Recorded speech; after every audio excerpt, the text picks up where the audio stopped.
I am not Mike. I don't know nothing about Mike. Facial recognition system, and it came up 100%. Okay. 100% match. An AI facial recognition system flagged this man as a 100% match for someone who was banned from a casino. So security detained him, police arrested him, and he wound up in jail even though his ID proved he was not the guy AI said he was. But why would the cops believe an AI system over a government ID? I'm Jeff Hampton, the People's Lawyer, and in today's video, I'm breaking down number 1, how AI facial recognition fails in the real world. Number 2, how the Constitution is supposed to protect you from these type of arrests. And number 3, how this is still happening in 2026 and what you can do to make sure you don't end up like this poor guy on a false AI match. In September 2023, the Peppermill Casino in Reno used facial recognition software. It identified this poor guy, Jason Killinger, as someone who had trespassed before. Security claimed it was a 100% match, but Mr. Killinger, he swears it wasn't him, and he even had an ID to prove who he was. But the cops, they didn't believe him. They chose to believe the AI. Facial recognition software is turning everyday spaces into permanent police officer lineups. Casinos, stores, stadiums, apartment buildings. A private camera plus some facial recognition software can result in you being arrested. Under Katz versus United States, the Supreme Court has long held that you have a reasonable expectation of privacy to not be electronically surveilled by the cops in public. Now that makes sense that there should be a reasonable expectation of privacy when you're dealing with the cops. But what happens when it's a private company like a casino who's now using facial recognition and... So what's going on?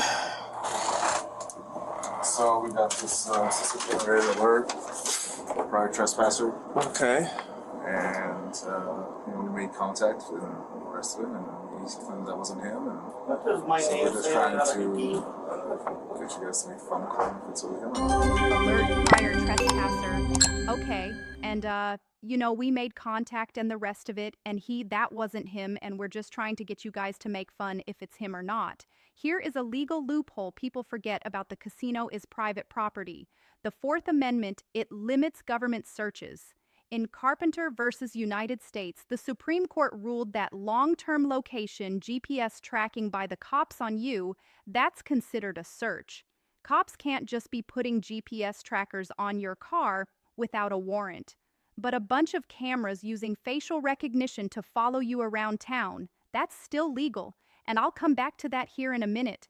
Now, Carpenter versus United States was ruled to help limit government overreach. The problem here is this casino is private property, and they can use all the technology they want to track you around their property. And the casino and its... So what's the issue, you guys? Did he have a different driver's license or a secondary one, or has he got more property than just this one? Just that, those effects right there, and that's it. One second, pal.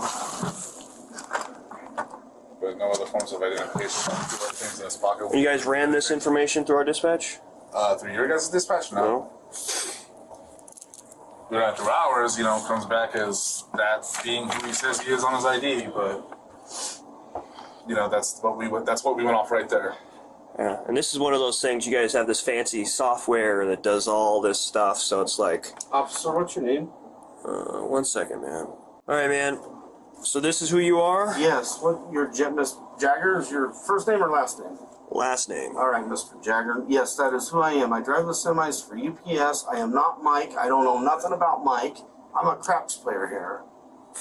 Look, there's my socks for UPS. Can you please, you got a gun here. Will you please take me out of these cuffs? My shoulders are killing me. You're going to sit there for a minute, man. So, when he gave you this information, did you guys verify it against an ID, or how does that work? So in that report there's an ID on there as well, and we can show you that one. Okay. Just need a break. My shoulders are killing me. So that's the ID that he presented. I'll be. Look in the news. Yeah. Huh. Weird. Very weird. Weird. Very weird. Now, this drives me crazy because notice what's happening here. The computer says it's him, and then they treat that like it's 100% identity certainty. But here's the truth. Facial recognition does not 100% identify identity. The software only gives you a similarity score. And even if that score is high, they say from the very beginning on this facial recognition software that it is never a certain match. It's only a probability. So when the casino's team claims, oh, this is 100% match, you got to understand that's nothing more than marketing speak, and it shows you that this technology is flawed. In fact, the problem with this software is it's basically a watch list situation. You're taking one face and you're comparing it to a whole bunch of faces in a database. Now, if you do that enough times, you're bound to get some type of confidence match somewhere. Now, that type of search to identify similar faces, that's very different than you identifying your phone. If you take your phone through biometrics and you look at it, it's literally comparing one face to another face, not one face to millions of faces. And when you compare one face to millions of faces, get ready for lots of false positives. For example, how many of you have a doppelganger? For me, I've had people say that I look like Big Show. Either way, all of us have people out there that look very much like us. And you start feeding millions of people into a database, get ready. They're going to claim you're someone else. Facial recognition is only ever a clue. It's never the answer. And until police start treating it that way, innocent people like this poor guy are going to continue to get arrested. So at this point, the casino security takes Jason Killinger's ID and they compare it to the photo that they already have, and they start looking at it saying, oh yeah, maybe this is the same guy. Not because the ID was fake or his facts didn't line up, but because the software says so. And this is where facial recognition falls apart in the real world. Lighting matters, camera angles matter, lens distortion matters, image quality matters. If the original trespass photo came from a different camera, a different day, different lighting, then the algorithm can absolutely give you a false match. Error rates can change based on age, race, sex, and other factors depending on how the system was trained and what data it learned from. So two people looking kind of similar can turn into a match easier than people think. And this isn't just my opinion. Experts have been warning about this for years. In August 2025, Travis Williams, a black man from New York City, was arrested for a crime he didn't commit simply because AI facial surveillance said he did it. He spent 2 days in jail despite being 8 in taller and 70 lbs heavier than the man they were looking for. The only similarities the two men shared is that they both were black men and both had dreads. So, even in a system that's pictures touted by are very, Google I mean, the AI nose. and others Right, as being and then we have 99% right, our new system, who our would new have thought that AI facial would still recognition be system, biased? and that's what it's Think telling about us. If It's AI telling us scans that 1,000 it's looking at it, faces, and it's will doing still that, and then there was identify another 10 one that innocent came up people as being guilty. when he was at You the say, RTRK, well, which is one of our better 99% 's cameras. not Yeah. bad This is right unless before you're we one of arrested the him. We looked at it and 10. said, that's him. And the pictures And are it very, came up. I mean, the nose, 100%. right? Okay. And then we have our new system, our new facial recognition system. And that's what it's telling us, is it's telling us that it's looking at it and it's doing that. And then there was another one that came up when he was at the RTRK, which is one of our better cameras, that this is right before we arrested. We looked at it and said, that's him.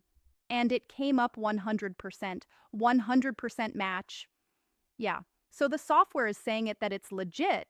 And it's pretty damn accurate. So either he presented a fake identification the first time, or he's presenting it now. Even if he had like a twin, it wouldn't be 100% on the facial, right? I wouldn't think so, but I don't know, because they say twins share DNA, right? I guess it depends upon if they're identical. I've seen identical twins where it's like, moms can tell them apart. So the other thing that kind of made us feel suspicious, or us managers, was right after our officers made contact and they saw the ID that he's presenting today, and they're like, okay, it's not the same guy. He immediately gets up and starts cashing out, like running through the door. I'm like, okay, if it really wasn't him, why is he running? Why is he getting ready to leave? This cop trusts this AI software so much that he thinks it can tell the difference between identical twins just because their mothers can. That's disturbing because under Illinois versus Gates, probable cause is supposed to be developed based on the totality of the circumstances. Like, look at his ID, look at everything else that he has, look at his actual face, not just based on one piece of evidence alone. So when an algorithm flags someone, that's supposed to be the starting point, not the finish line. Now, the next step here should be real simple for the cops. Take the AI evidence, the so-called facial match, and compare it to non-AI, non-algorithm evidence. How about doing a little bit of actual investigation? How about looking at the government ID that all of us are given? But what do the cops do here? And cops do so often, they skip that step. And then false arrests become much more common. Robert Williams is a perfect example. Someone shoplifted from a store in Detroit, and a blurry image from the security camera was run through facial recognition.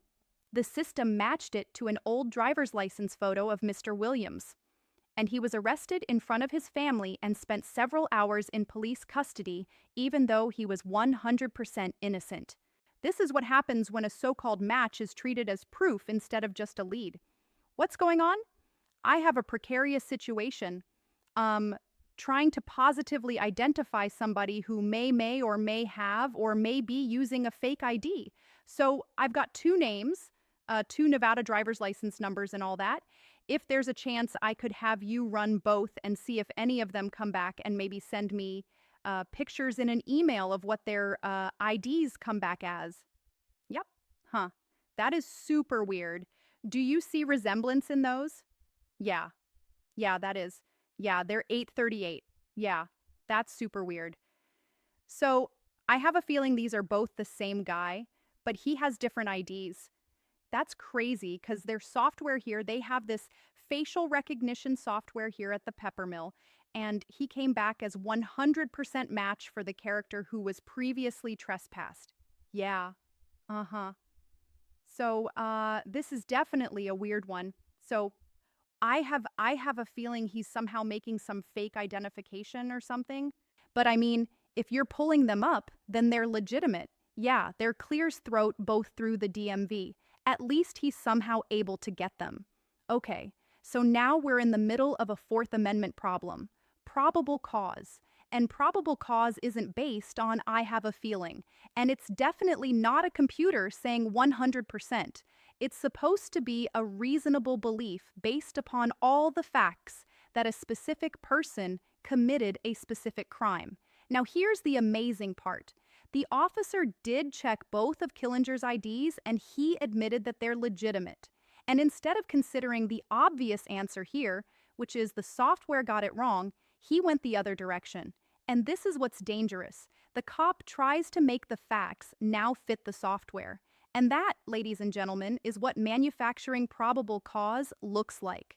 And the worst part is Mr. Killinger has no way of challenging the AI in that moment. He has to just go along with being arrested.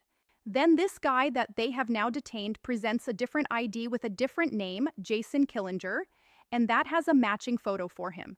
Now, I mean, the photos are different photos, but they look like the same exact guy. The only difference is one has a chin goatee. But definitely super weird. So all of these driver's licenses are both valid. So either he is who he says he is, and he's not actually have ever actually trespassed, which I doubt because their software is pretty cool, and the fact that he's acting super suspicious. I just have a feeling somehow maybe he's got a hookup at the DMV where he's got two different driver's licenses that are registered with the Department of Motor Vehicles with different names and dates of birth. So yeah, I guess I'll arrest him on that and then just list him as a John Doe and then have him booked in for a WINS check. Now this is a pattern I see in wrongful facial recognition arrests. Once the system flags you, every normal action you might make gets treated as something suspicious. You try to walk away for a moment and suddenly it looks like you're running. You protest about being innocent. Oh, but now you're being difficult. Your ID matches up perfectly with who you say you are, and all that means is you must have a DMV hookup. Instead of looking at the facts, the cops look at two legitimate IDs, and they can't even imagine that there's something wrong with this software. They never even think that two people could look similar and that the AI could screw up. So right now, because I can't identify you, man, it's weird, man. Because essentially it looks like you have two names. I don't know, man, so I can't identify you. Unfortunately, that means that they can't cite you. You can't be cited, then you are arrested. So I'm arrested. Yep, I'm going to jail. Are you kidding me? I'm not a joker, man. So you'll be arrested and you'll get fingerprinted up at the jail, and then they'll be able to discern your identity and what the mix-up is with this stuff. I'll be 100% honest. Could legitimately be you have a doppelganger running around, but they are strikingly similar and enough. Their fancy AI technology that reads faces. No, it says it's a 100% match. But at this point, our hands are tied because, a reasonable and prudent person would, based off the software, based off the pictures, based off of even your driver's license picture, make the reasonable conclusion that all three are the same person, just two different IDs with two different names. The back of the ID, because I have all the endorsements except for motorcycle and hazmat. Okay? Other than that, I got all the endorsements. But that's the thing is his ACDL. So that's the thing is it's either someone else is using your stuff or you're using somebody else's stuff. And unfortunately, you look too much like the guy in that picture. So much so that the fancy computer that does all the face scanning of everybody who walks in this casino I know makes the same determination that my feeble human brain does. So my feeble human brain does, so if I have a check stub from my work, a check stub, yeah. Would that prove it to you guys? Honestly, man, no. The only way is got to get your fingerprint. Notice when Mr. Killinger is being arrested here, he asks if he could show a payub in his name. Later, it turns out he has even more forms of ID in his car. His vehicle registration, his insurance card, and even his Teamster's ID. But the officer's response, oh, no, no, no, I'm not taking any of this at face value. He says the only way to prove Mr. Killinger is who he says he is to fingerprint him. And super weird because this poor guy might be like legitimately somebody else and something else. I don't know.